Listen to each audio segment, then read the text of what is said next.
A quick-witted thief is sentenced to a faraway land of magic, myths, and monsters. A thrilling fantasy adventure with all the classic elements, including elves, dwarves, orcs, and other magical beings.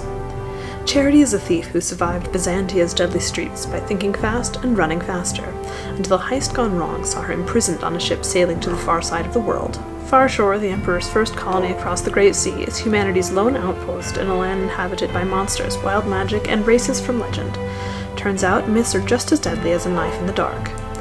A quick temper and a sharp tongue soon earn her a deadly quest with a group of outcasts who would readily kill each other if not for the threat hanging over their heads. Their only hope of survival lies in working together. When their quest unleashes an ancient king bent on conquest, Charity must adapt and learn to trust her new companions if she hopes to stop him. If she fails, two worlds will fall with her. The Farshore Chronicles is a fast-paced sword and sorcery in the tradition of R.A. Salvatore, David Eddings, and Mercedes Lackey. If you enjoy action-adventure humor and compelling characters set in a magical world, you will love this fantasy series.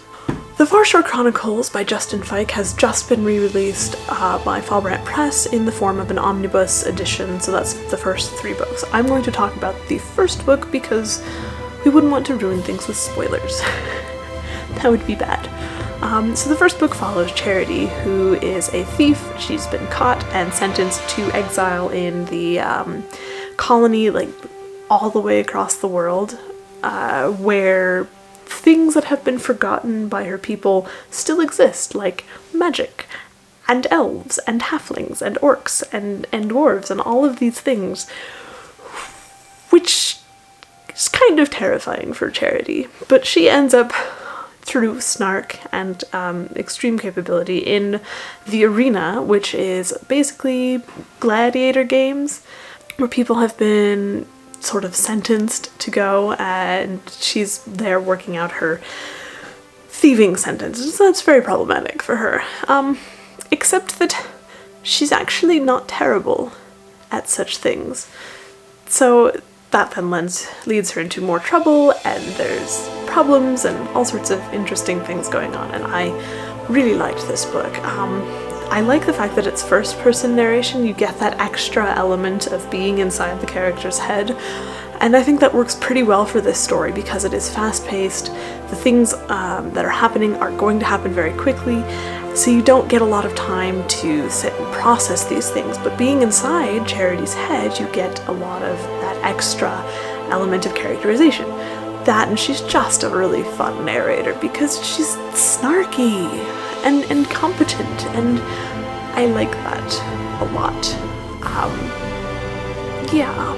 think it works really well.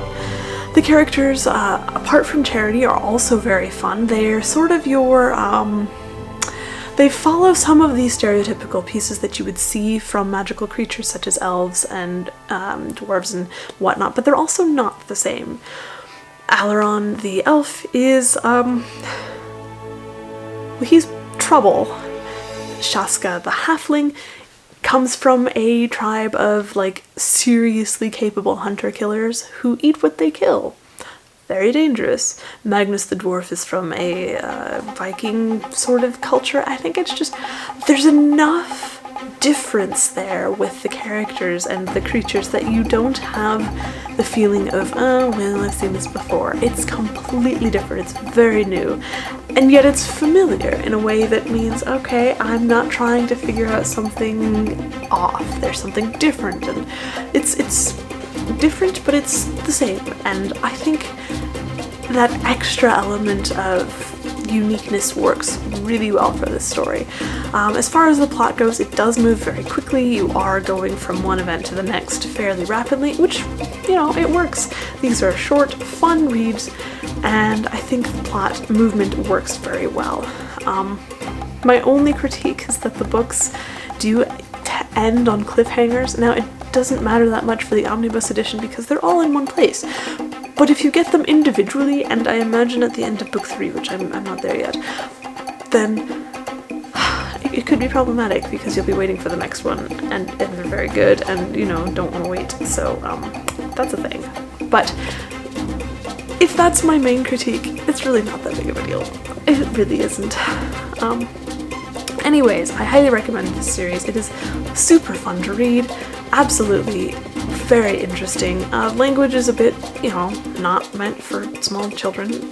It's not, people die, things go badly, there's cursing, there's violence, etc., etc. But it works, and I like it.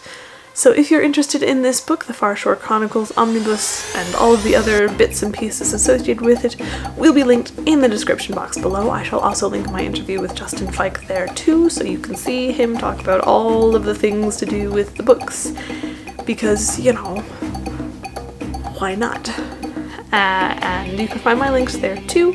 As usual, I'm on all the various social media places and doing all the different things. So, yeah, that's pretty much what I've got for you today.